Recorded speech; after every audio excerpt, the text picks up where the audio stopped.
In this video, I will show you how to factory reset your Garmin Vivoactive 5. We can either only delete the settings of your watch and keep your data, or we can do a full factory reset on this watch in case you want to sell it or give it to someone else maybe.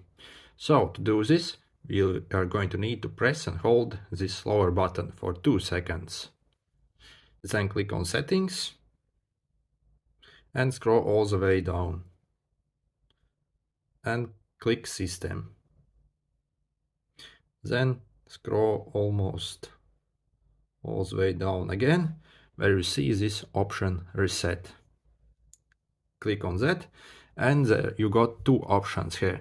So the first one, reset default settings. It will basically clear all your settings, all your watch face, all your menu orders and stuff like that if you want to do that. However, it won't delete your account from this device, and it will keep all your tracking data and stuff like that.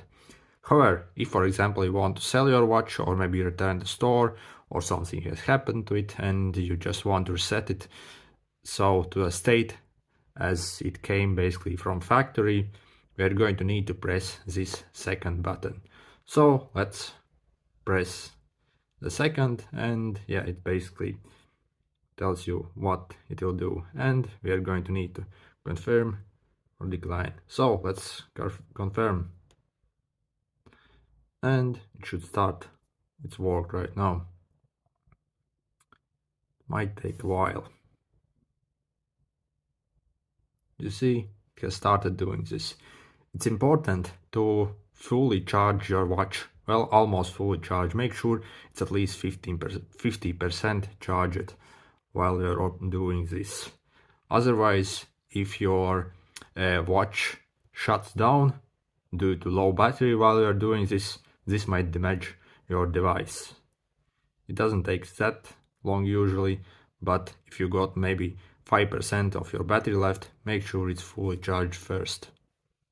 Okay, it finished this work, and it took maybe 3 minutes or 4 minutes to do this. And as you see, it starts up as a brand new watch basically. We can do the setup right now, and everything will be on the brand new as on the brand new watch. If you are selling it to someone, don't start clicking these buttons, otherwise it will start setting up something. So if this video was helpful, make sure to hit the like button.